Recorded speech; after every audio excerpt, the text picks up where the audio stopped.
कसाब और कलाब में अंतर पता है। अगर कसाब बनकर आओगे तो तुम्हें कहाँ बेचना है हमें पता है, और कलाम बन के आओगे तो कलाम जी हमारे आदर्श हैं और पूरे।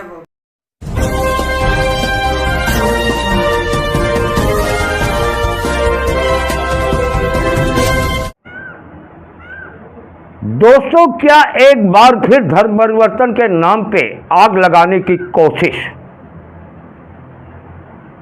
क्या धर्म परिवर्तन के नाम पे हिंदू मुस्लिम फैलाने की कोशिश? जिस तरह से सुन्नी मौलाना आलिम रजा खान ने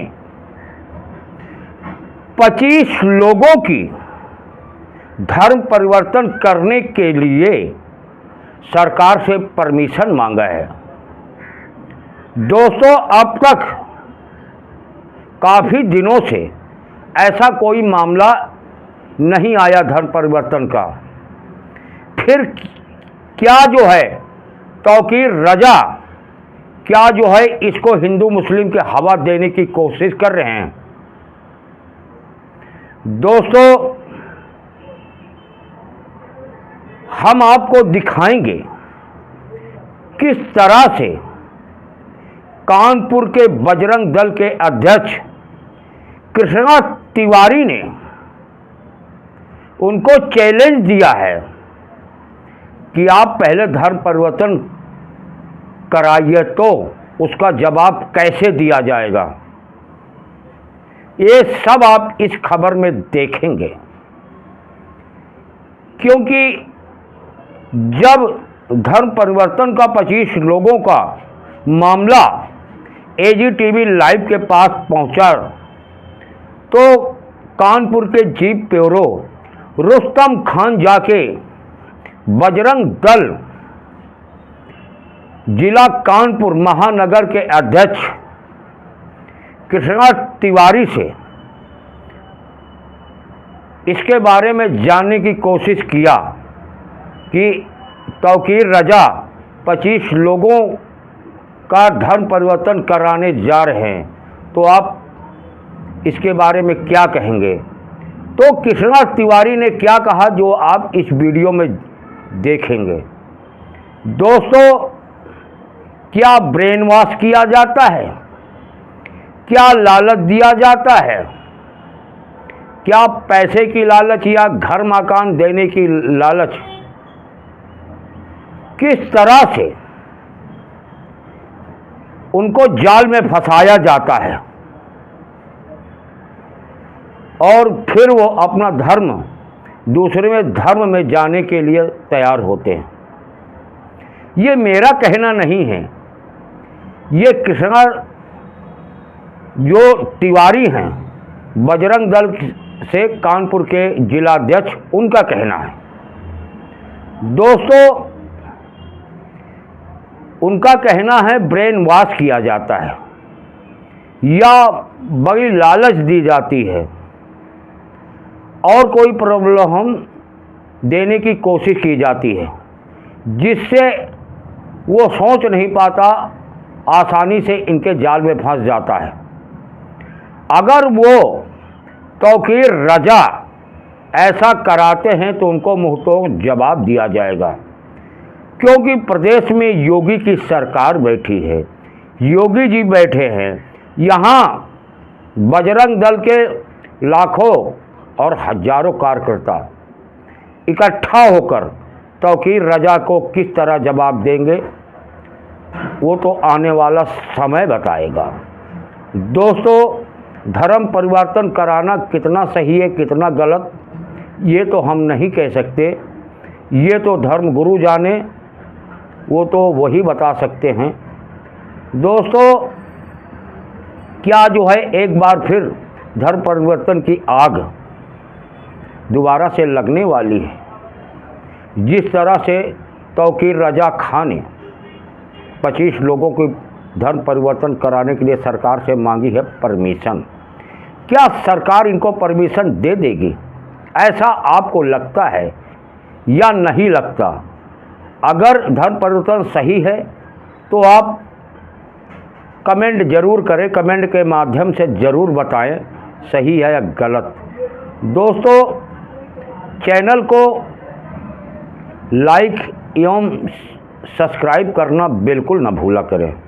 दोस्तों, अगर आपने पहले से सब्सक्राइब कर रखा है तो लाइक ज़रूर किया करें। दोस्तों, आपने अगर सब्सक्राइब नहीं कर रखा है तो सब्सक्राइब कर लें और लाइक ज़रूर करें, कमेंट ज़रूर करें, जिससे कि हर सच्ची खबर सीधे आप तक पहुंचे। दोस्तों, देखिए कानपुर से चीफ ब्यूरो रुस्तम खान की एक रिपोर्ट आगे।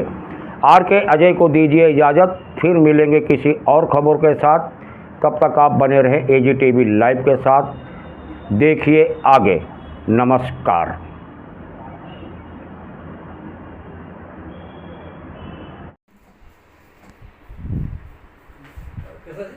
ये बताएं, तौकीर रजा जो मौलाना तौकीर रजा है, इन्होंने ये बात कही है कि 15 जोड़ों को हम 10 जोड़ों का हम धर्म परिवर्तन करा रहे हैं, और उसकी परमिशन मांगी है इन्होंने। इसमें क्या कहना चाहते हैं?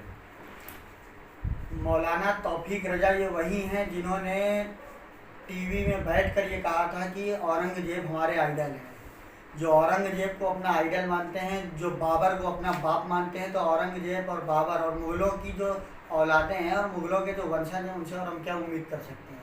उनसे हम यही उम्मीद करेंगे कि गजवाए हिंद का वो जो एक सपना लेकर चल रहे हैं वो कभी उनका पूरा नहीं होगा। ये मुंगेरी लाल के जो सपने देख रहे हैं, ये देखते रहें। उत्तर प्रदेश में माननीय मुख्यमंत्री योगी आदित्यनाथ जी हैं, शायद उनका मेमोरी कमज़ोर है, एक बार फिर से याद कर लें और फिर से सोच समझ लें कि माननीय योगी आदित्यनाथ जी बैठे हुए और बजरंग दल के सैकड़ों कार्यकर्ता हैं जो धर्मांतरण के लिए अपने प्राण झोंकने को तैयार रहते हैं। और आपने जो यह एक प्रदेश का माहौल ख़राब करने का काम किया है ना कि हम धर्मांतरण करेंगे, तो एक तो इनके ऊपर अभी मुकदमा होगा। कल मैं मुकदमा कराने जाऊँगा, माननीय कमिश्नर साहब कानपुर में बात करके बात हुई, कल जाके उनके ऊपर मुकदमा दर्ज कराएंगे।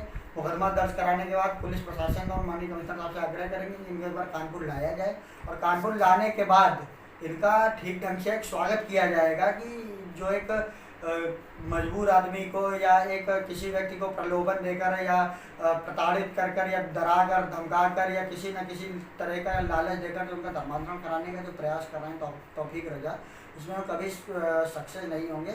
बजरंग दल के कार्यकर्ता प्राण झोंक देंगे। अभी बजरंग दल के कार्यकर्ताओं ने बरेली DM साहब के पास जाकर उनसे पूरी अपनी बात रखी है और उनको एक तरीके से बताया भी है कि अगर ये कृत्य वहाँ पर हुआ तो हिंदू समाज शांत नहीं बैठेगा। हिंदू समाज एकत्रित होकर जवाब देना जानता है और मौलाना को यहाँ से निकालने का काम करेंगे, बल्कि यहाँ से नहीं, अगर उनकी यही मानसिकता है तो हिंदुस्तान से बाहर निकालकर उनको पाकिस्तान और इस्लामिक देश भेजकर वहीं पर इनको रखने का काम किया जाएगा। ऐसे मानसिकता के व्यक्ति को कानपुर में किसी भी प्रकार की कोई जगह नहीं है। ऐसे व्यक्ति ऐसे कृत्य कर रहे हैं, ये इनके खिलाफ क्या कार्रवाई होनी चाहिए?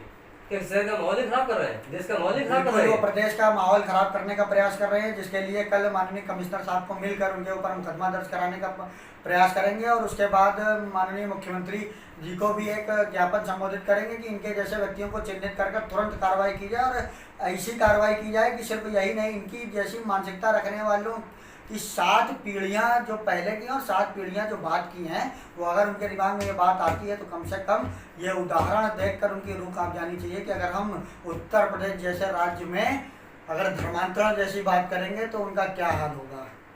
अच्छा, जो लोग अपने सुरक्षा से कर रहे हैं, स्वेच्छा से क्यों करेगा कोई भाई? ये वो देश है जिसमें औरंगजेब की प्रताड़ना झेलते हुए अकबर बाबर जैसे इन लोगों की के आक्रमण झेलते हुए, क्रूरता झेलते हुए, इन लोगों की एक तरीके से यातनाएं झेलते हुए इनके बाप दादाओं ने अपने आप को हिंदू बना के रखा। ये जिस धर्म में जिस कुल में पैदा हुए उस कुल को अपने बचा के रखा। और ऐसी कौन सी आवश्यकता आ गई कि आज के समय पर वो एकदम से आकर अपनी स्वेच्छा से अपने धर्म बदलने। स्वेच्छा से कोई धर्म नहीं बदलता है, उसके मन में कुछ ऐसी बातें डाली जाती हैं, उसका ब्रेन वॉश किया जाता है, या उसको किसी प्रकार का लालच दिया जाता है, या तो उसको डराया धमकाया जाता है। अभी जैसे पूर्व में ही अगर उदाहरण देख लें तो कानपुर में कई सारी ऐसी घटनाएं आई हैं निकल के, जिसमें कहीं लालच देकर, कहीं नौकरी का झांसा देकर, कहीं उनको इलाज का झांसा देकर, कहीं उनका ब्रेन वॉश किया गया कि इलाज हो जाएगा, कहीं कुछ करके कई सारी ऐसी घटनाएं कानपुर में निकल के आई हैं। अभी जो हम लोगों ने एक बस पकड़ी थी, आपको याद होगा, जो उन्नाव जा रही थी धर्मांतरण के लिए, उसमें तो उसके बीवी बच्चों को एक तरीके से ब्रेन वॉश करके क्रिश्चियन बनाया गया। क्रिश्चियन बनाने के बाद उस पर दबाव बनाया जा रहा था कि बीवी बच्चे वापस चाहिए तो धर्मांतरण कर लो। तो धर्मांतरण कोई अपनी स्वेच्छा से नहीं करता, कहीं ना कहीं उसकी कोई मजबूरी होती है, कहीं ना कहीं उस पर कोई दबाव होता है, और ये दबाव उत्तर प्रदेश में चलने वाला नहीं है। नहीं, मान लीजिए अगर उनको मिल गई, परमिशन मिल गई, तो क्या करेंगे आप? कहीं कोई परमिशन ऐसे कैसे परमिशन मिले, जब अभी उसमें उनसे बात हो रही है, संगठन के लोग उनके पास गए हैं, संगठन के लोग बात करें, पूरा हिंदू समाज एक साथ खड़ा हुआ है कि आखिर ऐसी कौन सी बात होगी, ऐसी किस बात से क्षुब्ध होकर, या कौन से ऐसा उनके दिमाग में ऐसी क्या चीज़ आई, उनका कौन सा ऐसा लालच दिया गया, ऐसी क्या उनको परेशानी बताई गई, या उनको ऐसी कौन सी प्रताड़ना दी गई कि अभी सारी चीज़ों पर बात चल रही, सारी चीज़ें जानी जा रही हैं, देखी जा रही हैं, समझी जा रही तो है। आपको क्या लगता है कि कोई लालच दिया गया है उनको? बिल्कुल या लालच। उनका ब्रेन वॉश किया गया हो? बिल्कुल लालच दिया गया। कानपुर में जितनी घटनाएं निकल के सामने आई हैं, आपने देखा होगा, सारी घटनाओं में कहीं ना कहीं लालच का प्रयास हुआ है। कहीं ना कहीं किसी को बोला गया कि तुमको मकान बना के दे दिया जाएगा, किसी को बोला गया तुम्हें नौकरी दे दी जाएगी, किसी को बोला गया कि तुम्हारा इलाज नहीं हो पा रहा है तो यहाँ हमारा धर्म बदल लोगे तो तुम्हारा इलाज अच्छे से हो जाएगा, किसी को कुछ बताएगा, किसी को कुछ बताएगा। मतलब किन्हीं कारणों से एन केन प्रकारण जिनकी मानसिकता रहती है कि वो धर्मांतरण करा ले जाएंगे और हिंदुओं को उनके धर्म से अलग कर देंगे। ये उत्तर प्रदेश में होना संभव नहीं है, आप भूल जाइए तौफीक रजा। और आपको एक चेतावनी के साथ साथ चुनौती भी देता हूँ कि कानपुर में अगर ये हिम्मत हो तो करके दिखा देना। आपको आपकी औकात बताने का काम बजरंग दल कर देगा। बजरंग दल के साथ साथ कृष्णा तिवारी जैसे लाखों लाख बजरंगी खड़े हुए हैं और मैदान में उतरे हुए हैं। तुम्हें जूतों से मारते हुए यहाँ से रवाना किया जाएगा, विदा किया जाएगा, जूतों की माला पहनाकर गले में बैठाकर मुँह काला करके तुम्हें जो तुम्हारी औकात है वो औकात बताने का काम करेंगे हम लोग। तो ये मौलाना तौकीर रजा इस तरह की हरकत करके क्या माहौल खराब कर रहे हैं, कुछ क्या प्रयास कर रहे हैं? कहीं इनके जैसे मच्छरों से माहौल ख़राब होने वाला नहीं है। सब वो चींटियाँ, वो कीड़े मकोड़े, इनको जब चाहो तब मसल दो, इनकी कोई औकात नहीं है। बस एक कहीं ना कहीं एक लेमलाइट में आना है कि कहीं ना कहीं इनको अपना एक सुर्खियाँ बटोरनी है। कहीं ना कहीं नेतागिरी नहीं चल रही होगी तो उन्होंने सोचा होगा कि यही करके नेतागिरी की जाए। बाकी ना उनकी कुछ औकात है और ना कहीं वो टिकने वाले समाज नहीं, ना कोई किसी भी प्रकार का कोई समाज इस तरीके की अच्छी हरकत नहीं। जो हमें लगता है जो राष्ट्रवादी मुस्लिम हैं, जो अपने आप को राष्ट्रवादी मुस्लिम मानते हैं, जो सनातनी मुस्लिम मानते हैं, जो इस देश की संस्कृति के साथ जुड़े हुए हैं, जो इस देश को अपना मानते हैं, जो भारत को माँ मानते हैं, वो मुस्लिम भी इनके साथ सहमत नहीं होगा। और अगर सहमत है, क्योंकि हमें कसाब और कलाब में अंतर पता है। अगर कसाब बनकर आओगे तो तुम्हें कहाँ बेचना है हमें पता है, और कलाम बन के आओगे तो कलाम जी हमारे आदर्श हैं और पूरे